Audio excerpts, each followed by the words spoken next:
Hello, good evening. This is Prime Business with me, Beverly Broom. We are going to start from the trending issues in the world of business, and we want to get a wrap of happenings regarding the IMF World Bank Spring Meeting, as multilateral partners have pledged to support Ghana's economic recovery. Our correspondent George Weafe joins us live from Washington, D.C., USA. George, thank you so much for your time. What is the latest you can report?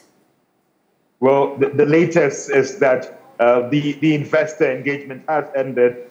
Engaging some of the government officials, you get the signal that they say they are so positive about the outlook going forward in terms of the fact that they are hoping to get the necessary financing assurances from these partners. And that is why the minister, for instance, is optimistic that this month they will be able to get this assurance coming from all these creditors in terms of the private creditors, so that they can also go to the IMF board. They've also been a meeting, that is a press conference by the IMF managing director and the World Bank managing director as well. And let's first start with the IMF MD. And a direct question was asked about Ghana's program. Her response is that, as soon as Ghana gets the creditors' approval, we are going to move fast to approve Ghana's program. She also made a very controversial comment. In Ghana, depending on where you stand, you disagree with her. She still insists and stands by her argument that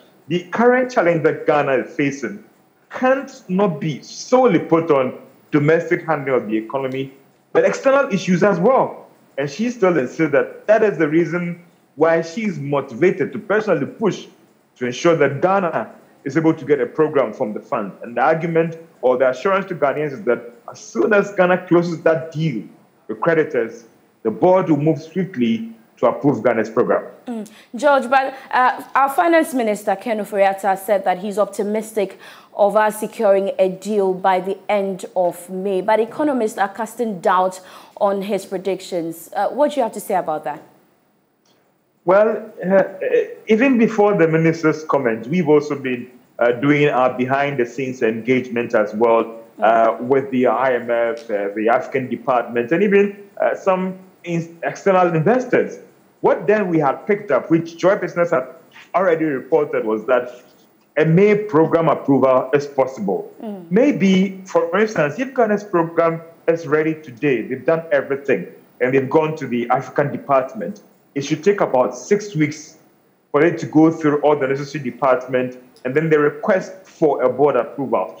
Now, what we understand that there could be some waivers granted, because listen, if you also engage some independent actors, it is clear that Ghana has met almost all the requirements. What is now the sticking point is the external creditors, being the Paris Club and China. Just a while ago, the G20 held a press conference, and their leader actually explained that China has now pledged to fast-track discussions on Ghana and Zambia. So if that comment is anything to go by, then that could also impact on Ghana's program. So the May ending is something that has been circulating within the investor space, and the minister just came to confirm that. Thank you so much, George Weafe. George Weafe is my colleague there at Washington, D.C., monitoring the IMF World Bank Spring Meeting happening there. And we bring you more updates subsequently. Now, away from